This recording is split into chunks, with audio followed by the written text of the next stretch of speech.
자, 여기 지금 그러니까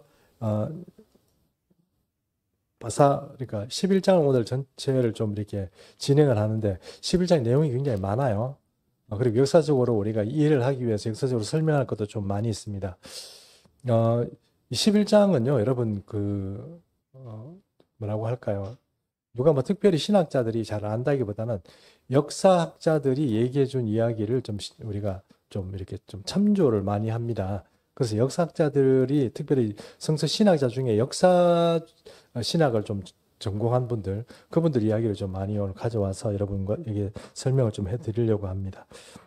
근데 그럼에도 불구하고 조금 이렇게 예언서다 보니까 시각은 조금씩 틀리다는 걸 여러분 조금 감안해 주시기를 바랍니다. 그리고 오늘 이 본문에 나와 있는 것처럼 18절 말씀, 10장 20절 말씀에 여기 보니까 지금 얘기하시는 분이 내가 나가서 싸운다 이렇게 얘기하신 분이 누구라고 우리가 지난주에 결정을 했습니까? 예수님이라고 결정했죠. 기억나시죠? 예. 일반적으로 어떤 사람이라고 얘기한다고요? 미가엘 천사장이라고 얘기한다고 그랬죠. 그렇죠. 근데 왜 미가엘 천사장이 아니냐 하면 여기 나와 있는 것처럼 지금 말씀해 주는 분이 미가엘 천사장을 소개하고 있기 때문에 그래요. 이해하시죠? 우리 노건사님이 이해하셨구나. 그러면 노건사님이 이해했으면 다 이해하셨어요. 예, 그러면 우리 계속 해보겠습니다. 21절 보십시오. 오직 내가 먼저 진리의 글에 기록된 것으로 내게 보이리라. 이거 지금 여기 21절 보이리라. 나를 도와서 그들을 대항할 자는 너희의 군주 누구라고요? 내가 나를 도와가 내 혼자 전쟁할 수는 없잖아요. 이해하시죠? 그러니까 미가엘 천사장을 지금 소개하잖아요. 나를 도와가지고 바사구강하고 지금 싸울 자가 누구다고? 미가엘 천사장이다 이렇게 얘기를 하잖아요. 맞죠? 그러니까 지금 말하는 분이 누구라고요? 왜 예수님이에요? 미가엘이 돕는 사람이 그러면 가브리엘이겠어요? 물론 가브리엘일 수도 있겠지만 나를 돕는다는 것은 서브란 뜻이잖아요. 나를 어시스트한테 하잖아요. 그러니까 프레젠트가 있고 바이스 프레젠트가 있고 그죠? 바이스라는 게 뭡니까? 옆에서 돕는 사람이라는 뜻이잖아요. 미가엘이 돕는 존재가 누굽니까? 이해하시죠? 물론 미가엘이 가브리엘도 도울 수도 있고 이렇게 하지만 돕는다는 의미가 좀 틀리잖아요. 전쟁에 나가서 대장을 쫓아서 돕는다고 이렇게 생각을 해야지. 전쟁하러 나가는데 가브리엘 뭐 가는데 거기 미가엘이 앞서지 말어 가브리엘이 앞서겠어요. 이해하시죠? 바사궁하고 군주하고 전쟁하러 가는데 가브리엘 천사는 기쁜 소식을 전하는 천사잖아요. 그렇죠? 기쁜 소식을 전하는 천사가 바사궁과 만나가지고 축복합니다. 뭐 이렇게 할 수는 없잖아요. 그렇잖아요. 그러니까 예수님이 나가는데 그 뒤에 누가 따라간다고요? 미가엘이 따라간다고. 그렇게 얘기하면 그 앞에 서신 분이 누구다? 예수님이다. 됐죠? 그럼 10장에 존재하는 그 존재가 누구다? 예수님이다. 됐죠? 예, 그러면 이제 결정 났습니다. 예, 예수님이 바사궁을 갑니다. 자, 그러면 지금 바사궁하고 싸우는데 우리가 내용을 정확하게 알지는 못하지만 예수님이 바사궁하고 싸우는 이유는 뭡니까?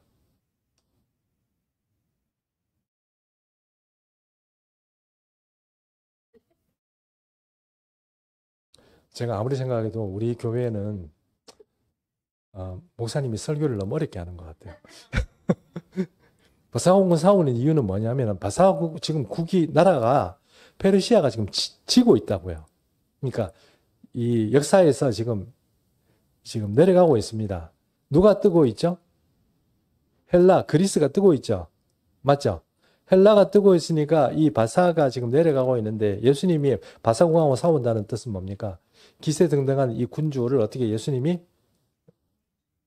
가! 이해하시죠? 가라 이렇게. 그럼 여러분 우리가 이렇게 이 역사를 이렇게 볼 때 제국들이 서고 쥐고 하잖아요.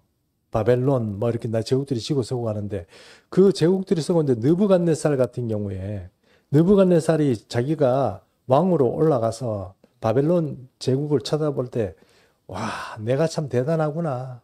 오히려 신들보다 나도 신적인 존재야. 내가 이런 걸 다 이루어서 이러니까 하나님께서 뭐라고? 이런 건방진 놈이 있나? 이래가지고 어떻게 합니까? 7년 동안 무명해 완전히 사람으로 추락시켜버리죠. 쫓겨가지고. 그러다 7년 후에 다시 복권을 하잖아요. 그 얘기 아시잖아요. 복권하서 뭐라 그럽니까? 세상의 모든 권력은 누구로부터 온다? 하나님이 자기가 원하는 사람에게 권력을 준다는 것을 내가 알았다, 깨달았다. 그러므로 모든 바벨론 제국의 휘하에 있는 모든 나라에 공문을 내려가지고 뭐라고 얘기합니까? 다니엘의 하나님이 진짜 하나님이라고 느부갓네살이 공문을 내리잖아요. 맞죠? 반응이 좀 이렇게 뭔가 이렇게, 예, 그렇게. 예. 여러분, 제 꿈은 이런 겁니다. 큰 교회에서 성도들이 많이 모여가지고, 막 이렇게, 그렇게 하는 것보다 조그마한 모임에서 이렇게 반응하는 거.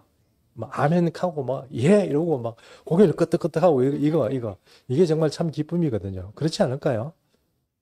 그렇지 않은군요. 아무도 끄덕이지도 않고, 네.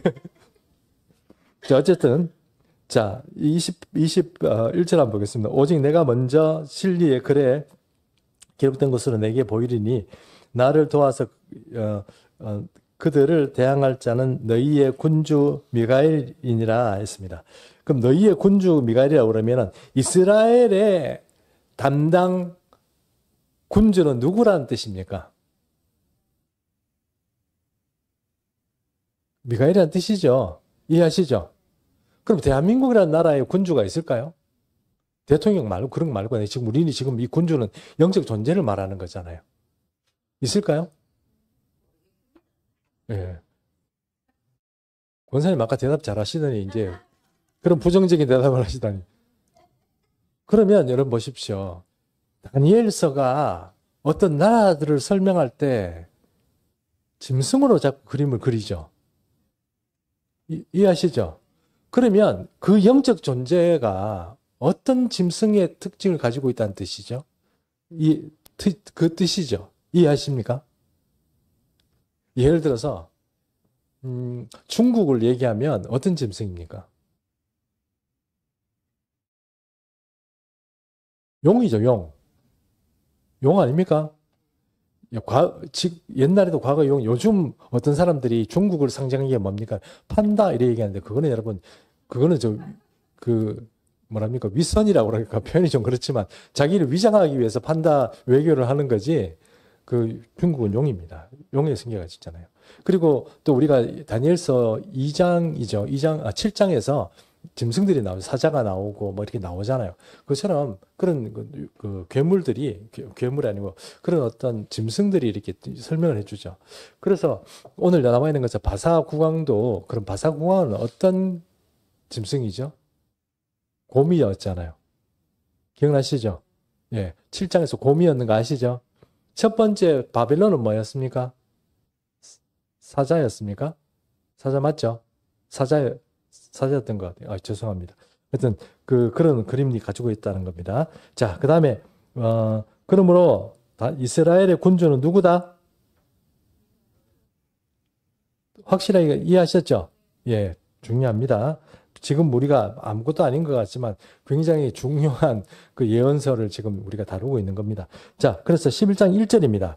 내가 또 메대 사람 다리오 원년에 일어나 그를 도와서 그를 강하게 한 일이 있었느니라. 과거 일이죠. 자, 11장 1절의 사건은 메대 사람 다리오죠. 다리오라는 그 이름이 뭐냐면 우리나라의 대통령이라고 말하는 것처럼 사람 이름이 아니에요. 왕의 이름입니다. 왕의 직분의 이름입니다. 이해하셨죠? 장로 이렇게 얘기하는 것처럼 장로라는 건 어떤 직분의 이름이잖아요. 그렇죠? 그처럼 다리오는 뭐라고요? 직분의 이름이에요. 그럼 목사님, 그 바사에는 다리오란 왕들이 몇 명 나오겠네요? 이름들이 다리오라는 이름이 있겠네요? 있죠. 어떻게 해서 있습니까? 메대 사람만 다리오라고 붙여요. 보십시오. 바사란 나라 자체가 메대바사였잖아요, 원래. 그렇죠? 원래 메대가 더 강한 나라였죠. 바사가 좀 약한 나라였는데, 그 유명한 고레스란 왕이 이 바사 나라의 왕이에요. 다리오 왕이 처음에 같이 합작해가지고 바빌론을 무찌르고 나서 다리오 제 첫째 왕이, 초대 왕이 다리오예요. 다리오 1년밖에 못했어요. 메대 사람인데 1년밖에 못했어요. 역사적으로 메대 사람들은 다 이름들이 다리오 메세 이렇게 나옵니다. 이해하셨죠? 그러나 바사 사람은 이 체계를 안 따라가요. 오케이? 그래서 바사 사람은 고레스 이러면 고레스라는 게 직분의 이름이 아니고 사람 이름이에요. 오케이? 예, 그래서 어떤 이 바사 왕국을 잘 보면 어떤 거는 직분의 이름이고 고레스, 다리오 이러면 직분의 대통령 뭐 이런 뜻의 이름이고 그 다음에 그 2대부터 좀 나오는 2, 3, 4 이렇게 나오는 그 사람들의 이름은 사람 이름이에요. 오케이? 네, 좋습니다. 뭐 이게 왜냐하면 오늘 이 이야기를 잘 듣고 혹시 여러분이 그러시지 않으리라고 생각하는데 다니엘서를 읽다가 너무 궁금해. 왕들이 헷갈려. 그러면 다시 한번 여러분들이 이 영상을 찾아볼 수도 있겠죠? 맞죠? 예, 여러분 그러지 말고 오늘 다 열심히 하십시오. 제가 나중에 다 삭제해버릴 겁니다. 어쨌든 자 1절에 보면 그렇게 보시고 그러면 이게 지금 다리오 얘기니까 다리오가 1대 첫 번째 다리오니까 이 사람이 1년밖에 못했으니까 지금 예수님 이야기는 뭐예요? 지금 누구한테 얘기하냐면 이보다 3년 후에 있는 고레스 왕의 3년차 정치 시점에 히데겔 강가에서 다니엘이 말을 좀 천천히 되겠다. 다니엘이 환상을 보고 지금 그 얘기가 10장부터 쭉 오는 거잖아요. 그렇죠? 11장의 이야기는 11장 1절의 이야기는 그래서 보면은 다리오 시대에 갔다는 뜻이 아니고 예수님이 3년 전에 다리오가 바벨론을 제국을 무찌르고 바사 왕국이 패권을 잡을 때 이 메대 사람 이 다리오 첫째 왕을 내가 도와서 이 사람이 왕이 되도록 도와줬다. 그 얘기를 하는 거죠. 1절이 3년 전에 도와준 적이 있다. 그렇게 말하잖아요. 물 한 잔 마시고 얘기하겠습니다. 나는 말하기도 힘들지만 여러분이 이해하기도 좀 힘들지 않겠나 싶은데 다 이해하시리라고 생각합니다. 자, 그럼 2절 보겠습니다. 2절 권사님 좀 읽어주시겠어요? 제가 너무... 네. 이제 내가 참된 것을 내게 보이리라. 보라, 바사에게 또 새 왕들이 일어날 것이요 그 후에 넷째는 그들보다 심히 부여할 것이며 그가 그 부요함으로 강하여진 후에는 모든 사람을 충동하여 벨라 왕국을 칠 것이며. 자, 보십시오. 이제 얘기합니다. 첫 번째 다리오라고 그랬죠. 두 번째는 고레스라고 그랬죠. 세 번째 왕 이름은 캄비세스라고 유명한 왕이 있습니다. 역사적으로 유물이 많이 나와요. 캄비세스 시대 때. 유물이 좀 많이 나와요. 캄비세스가 있고, 그 다음에, 네 번째는 좀 이름이 좀 어렵습니다. 스메르기스. 자, 다시 얘기할게요. 지금 오늘 2절 말씀은 세 왕이 나온다고 그랬죠. 고레스 나왔고, 그 다음에 캄비세스 나왔고, 그 다음에 스메르기스 나왔죠. 세 왕이 나왔죠. 그 후에 또 한 왕이 나오는데 오늘 이 본문이 얘기하는 것처럼 그 사람은 굉장히 강한 사람이에요. 그 사람이 누구냐? 이렇게 얘기하면 아까 다리오 얘기했죠. 다리오 1세가 나와요. 다시. 초대 원년 다리오가 말고 다리오 1세가 또 있어요. 다리오 1세가 나와요. 그럼 이 사람은 바사 사람이에요? 메대 사람이에요? 계통이 어디 사람이에요? 그렇죠. 메대 사람이에요. 메대 사람 다리오가 다리오 1세가 나와요. 이름은 뭔지 몰라요. 왕 직분이라는 사람이 이제 직분이 다리오 1세가 나와요. 목사님 1세가 좀 맨 위에 있었으면 2세 아니에요? 왜 그랬는지 모르지만 자기 마음대로 붙여가지고 이 사람이 다리오 1세가 1세예요. 자기가 다리오 1세예요. 이게 아마 다리오 원년에 너무 짧아서 그랬는지 모르지만 다리오 1세라고 붙였는데 이 사람이 여러분 그 유명한 그 마라톤 전투라고 아시죠? 이 사람이 다리오 1세가 딱 오늘 성경 본문이 말한 것처럼 이 사람이 강건했어요. 힘이 세졌어요. 그래가지고 전쟁을 일으켜가지고 그리스 아테네를 전쟁 치러 가요. 근데 가다가 싸움이 붙어가지고 싸움을 하다가 졌어요. 그런데 여러분 아시는 것처럼 그리스 군사 뭐죠? 중에 한 명이 아테네까지 뛰어가죠. 49.195를 뛰어간단 말입니다. 쉬지 않고. 맞죠? 그래가지고 우리가 이겼습니다. 라고 딱 죽었다. 이런 뭐 그런 얘기 있잖아요. 그렇죠? 그걸 뭐라고 얘기한다? 마라톤 전투라고 한다. 그래서. 그 지금도 마라톤 몇 킬로? 42.195를 뛴다. 뭐 그 전투 있잖아요. 그 전투가 다리오 1세 때 일으킨 전투예요. 그러니까 바사가 힘이 세니까 야 우리 저 헬라를 치러 가자 이래가지고 쳤단 말입니다. 그건 실패했어요. 그 다음에 또 유명한 이름이 나오는데 누구냐면은 크세르 이름이 좀 어려워서 제가 좀 보겠습니다. 크세르크세시스래요. 크세르크세시스. 이 사람은 사실 아니 성경이 나온 대로 하면 제일 쉬운 게 뭐냐면 아하수에로 알죠? 아하수에로 왕이 크세르크세시스예요. 아하수에로 근데 왜 또 그 이름이 따로 있는지 모르겠어요. 아하수에로인데 아하수에로 왕이 왜 유명합니까? 왕비가 에스더잖아요. 에스더 왕비의 남편 뭐예요? 아하수에로 아닙니까? 맞죠? 그래서 유명한 겁니다. 자, 그래서 일단 왕이 오늘 본문에서 얘기하는 것처럼 왕이 몇 명이 나와요? 자, 3명이 나와요. 세 명의 인물이 지나가고 그 후에 넷째는 그들보다 어떻게 해요? 심히 부요할 것이며 그가 그 부요함으로 강하여 후에는 모든 사람들을 충동하여서 헬라 뭐라고요? 왕국을 어떻게? 칠 것인데 실패합니다. 맞죠? 그 얘기입니다. 지금 여러분 오늘 11장 이야기는 종말하고 상관이 있습니다. 종말에 표본을 보여주는 거거든요. 종말에 어떤 표본요? 지금 저 뒤에 좀 주무시는 분이 계시는 것 같은데 종말에 어떤 표현이냐면은 지금 상황하고 비슷해요. 그러니까 아랍 세계가 남북이 갈라져 있어요. 남북이 갈라져 있는데 남북이 어떤 식으로 갈라지냐면 저 위에 터키하고 그 다음에 이쪽 쭉 오다 보면 이란, 이라크 이렇게 쭉 이쪽이 한 통속이고요. 그리고 이 밑에 사우디아라비아하고 이집트 이렇게 하고 그 뒤에 옆으로 가는 어떤 리비아 뭐 이쪽 나라들이 한 통속이에요. 그렇기 때문에 이 남북이 갈라져 있어요. 근데 이게 지금 11장에서 보여주는 이 이야기가 헬라 시대에 있었던 이야기를 이렇게 자세하게 설명해 주는 이유는 요한계시록에서 말하는 어떤 사건들이 이게 모델이 다시 한번 리바이벌 되는 거예요. 이해하시죠?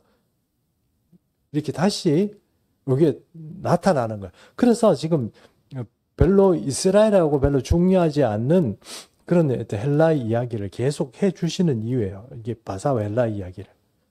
그리고 헬라 이야기가 다 끝나고 나면 이제 잘 들어보면 이게 적그리스도와 그리고 아랍 세계가 남북에 어떤 전쟁이 있고 그리고 실제로 이 북쪽에서 이스라엘을 침범하고 남쪽에서 이걸 항의하고 뭐 그런 이야기들이 앞으로 전개될 이야기지만 그 전개되는 이야기가 오늘 여기에도 담겨 있단 말이에요.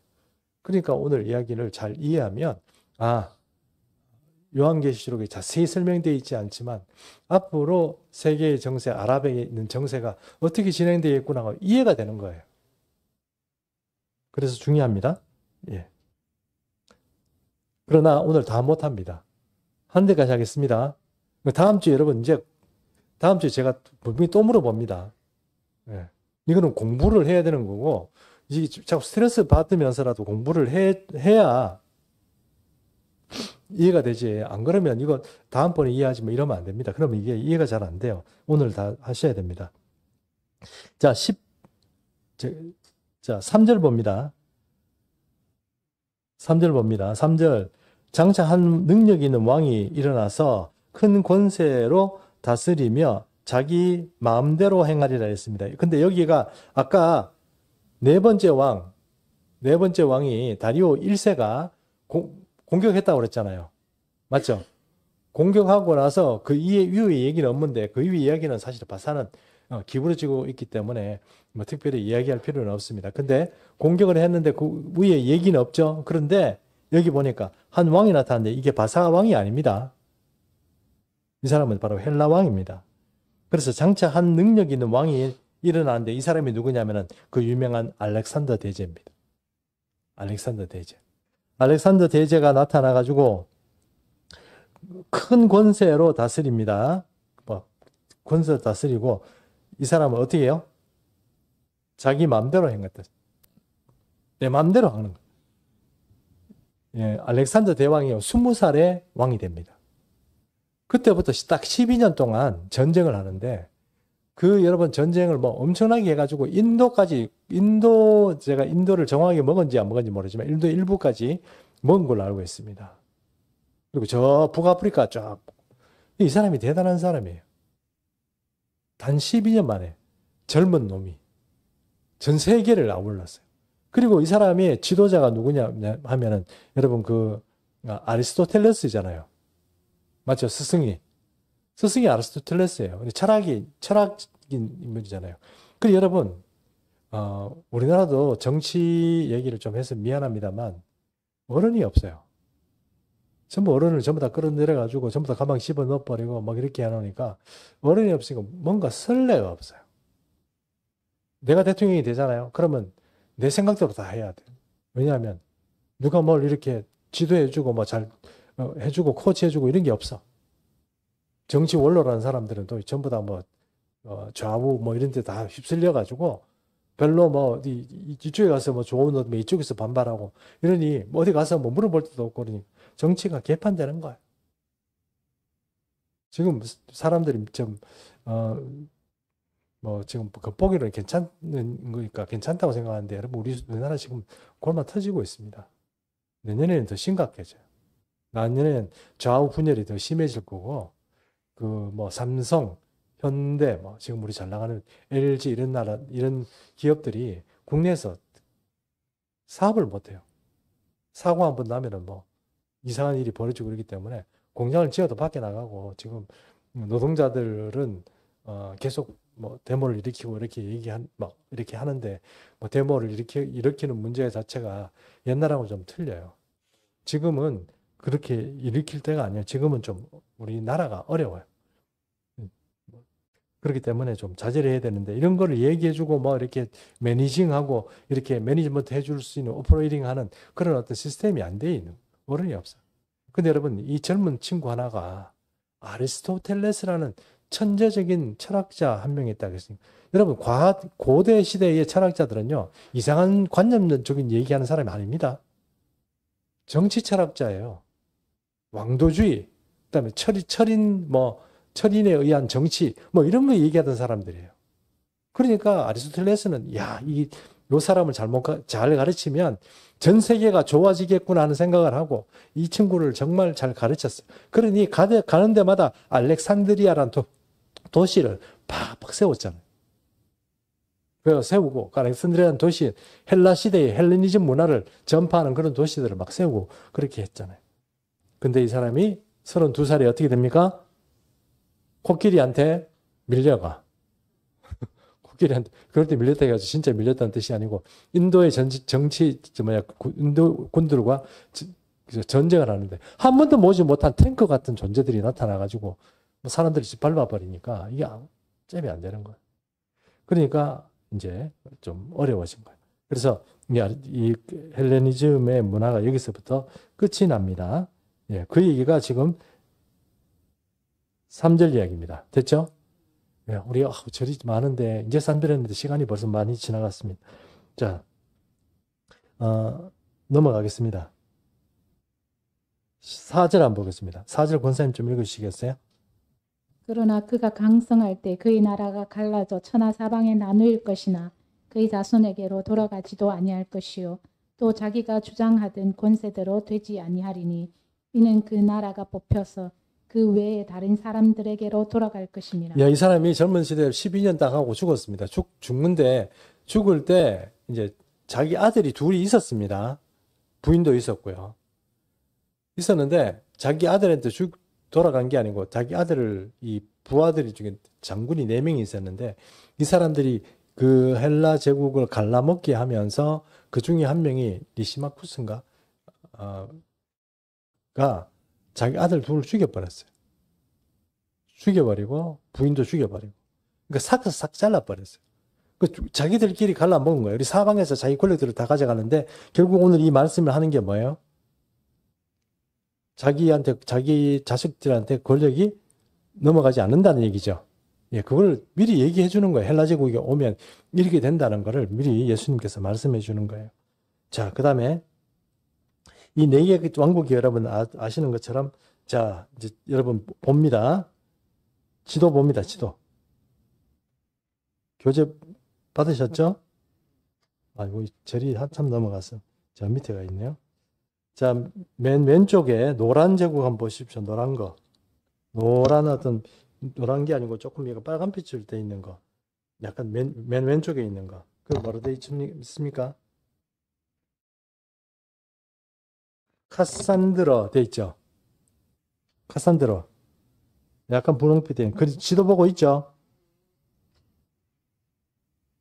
약간 분홍빛 있는 그게 카산드로고, 그 다음에 그보다 약간 보라색 빛이 나오는 게 이게 리시마쿠스. 그 다음에 노란 빛이 뭐예요? 셀레쿠스고, 그쵸? 그 다음에 녹색 빛이 나오는데 그게 부톨레미입니다. 부톨레미입니다. 그러니까 4개죠. 4개인데 노란 빛이 어때요? 제일 힘이 세죠? 그러면 이 노란 빛이 나중에 어떻게 하느냐? 보랏빛, 핑크빛 다 잡아먹는 거예요. 이해하셨죠?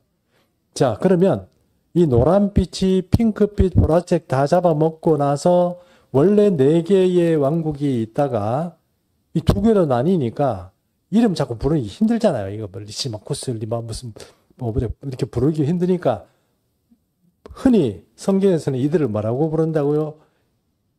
북왕국. 밑에는 남왕국. 그렇게 부른다고요. 됐죠? 이 남왕국과 북왕국이 서로 친하게 지내고 뭐 이렇게 계속 그랬으면 좋겠는데 우리는 그렇게 잘 안 되죠. 얘들도 마찬가지죠. 끊임없이 충돌을 한단 말이에요. 그 충돌을 하는데 여러분 보십시오. 얘들이 제국과 이 남왕국과 북왕국이 충돌을 하는데 얘들이 충돌을 하고 주로 전쟁을 하면 어디서 전쟁을 할까요? 애굽에서 애굽이 보통 이 남왕국의 어떤 본거지거든요. 애굽에서 전쟁을 한다. 아니면 저 위에 시리아에서 전쟁을 한다. 어디서 전쟁할까요? 아닙니다. 주로 이스라엘 땅에서 전쟁을 하는 거예요. 왜냐하면 그 중립에 왔다 갔다 하는 그 길목이잖아요. 그러니까 내려와도 거기서 전쟁하고 내려오면 막아서 올라가서 또 전쟁하고 계속 거기서만 전쟁하는 거예요. 이해하셨죠? 그러면 이 헬라 시대, 그러니까 알렉산더 대제가 정권을 잡고 나서 이 좋아지는 것 같지만 사실은 어때요? 이스라엘에 별로 안 좋은 일들이 자꾸 벌어지죠. 왜냐하면 전쟁터가 되니까. 그것도 남왕국과 북왕국의 전쟁터가 된단 말입니다. 오케이? 이해하셨죠? 네, 좋습니다. 그러면 아까 우리 몇 절 봤죠? 4절 봤죠? 아이고, 이거 절이 많아가지고 좀 한참 올라가야 됩니다. 자, 4절 봤고요. 자, 그래서 그 얘기는 설명을 다 했기 때문에 여러분 다 이해하셨어요 생각합니다. 자, 5절. 자, 우리 같이 읽습니다. 시작. 남방의 왕들은 강할 것이나 그 군주들 중 하나는 그보다 강하여 권세를 떨치리니 그의 권세가 심히 클 것이요. 남방의 왕은 프톨레미고요. 그 군주라는 것이 중 하나가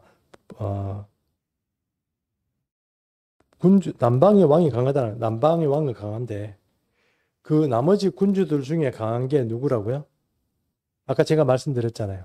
노란 색깔이 보랏빛과 핑크빛까지 다 잡아먹었다고요. 맞죠? 네 개 왕국이 있었는데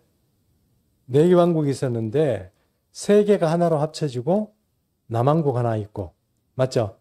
남왕국은 나름대로 강하기 때문에 위에 먹히지는 않았지만 셀루쿠스가 그 위에 리시마쿠스하고 카산드라하고 다 잡아먹었다고요.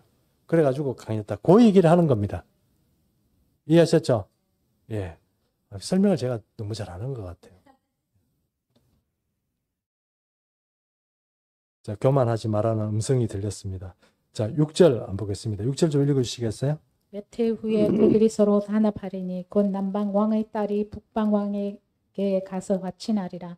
그러나 그 공주의 힘이 쇠하고 그 왕은 서지도 못하며 권세가 없어질 뿐 아니라 그 공주와 그를 데리고 온 자와 그를 낳은 자와 그때도 도와주던 자가 다 버림을 당하리라. 이 얘기는 또 뭐냐 하면은 이 남방왕이요. 북방왕하고 이렇게 좀 전쟁을 조금씩 하다가 남방왕이 이렇게 했어요. 야, 우리 이제 이렇게 자꾸 싸우지 말고 좀 화친하자. 화친이 제일 좋은 건 뭐예요? 결혼하는 거잖아요. 맞죠? 남방왕의 딸을 북방왕에게 줬어요. 딸을 주는데 딸을 주면서 이렇게 얘기해요.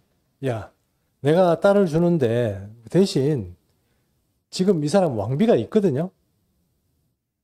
이해하시죠? 왕비가 있거든요. 그 왕비를 폐위시키고 내 딸을 뭐라고? 왕비시켜라. 그 말이거든요. 그래가지고 어떻게 됐냐면은 뭐 그렇게 하죠, 형님. 이래가지고 딸을 폐위시키고 그 왕비를 폐위시키고 그 딸을 받아가지고 왕비를 시켜준 거예요.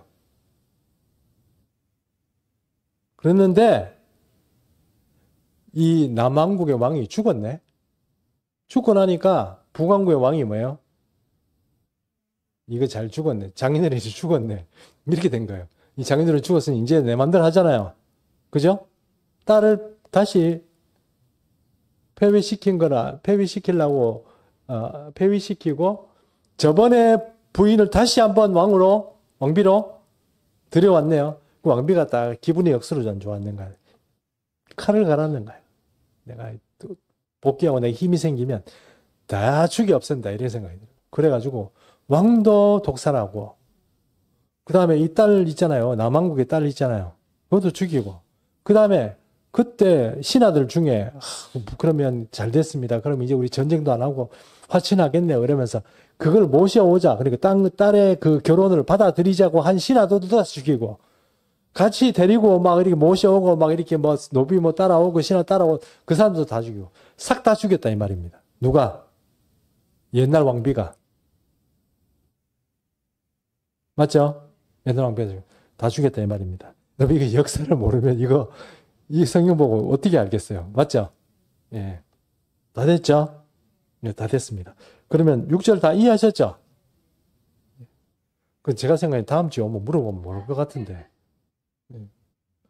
그래도 여러분 믿고, 예. 다음 주 오후에 뵙니다. 와, 그럼 더 큰일이네. 2주 있다 오면 어떻게 알겠어요, 이걸. 네, 진짜 걱정이네요. 다음 주 행사를 취소를 할까. 자, 7절 보겠습니다. 7절 같이 읽습니다. 시작. 그러나 그 군대가 공주의 본족 속에게서 난 자 중의 한 사람이 왕위를 이어 권세를 받아 북방왕의 군대를 치러 와서 그의 성에 들어가서 그들을 쳐서 이기고. 자, 이제 프톨레미 3세라는 사람이 누구냐면 바로 이 아버지가 죽었다고 그랬잖아요. 남방왕이. 그죠? 남방왕이 죽었죠?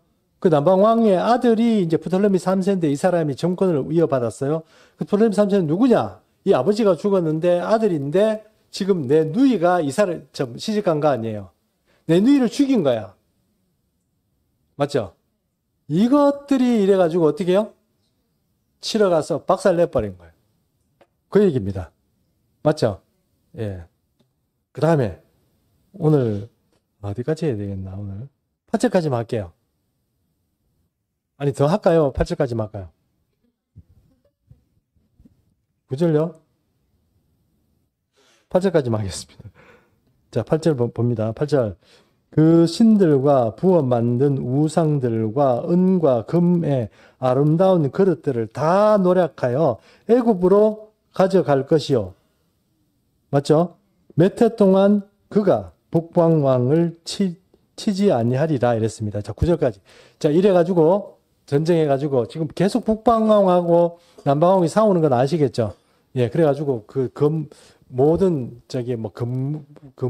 은 보물들을 다 이렇게 데리고 가지고 남방왕의 수도인 애굽으로 가지고 와서 살았다. 그리고 나서 이게 힘이 없으니까 이제 당분간 치지 않았다. 그 얘기를 하고 8절만 하고 오늘 여기까지 하겠습니다. 자, 이해하셨죠? 예. 자, 그림을 어떻게 할까요? 그림은 내가 보니까 다음 주에 오면 없어져요.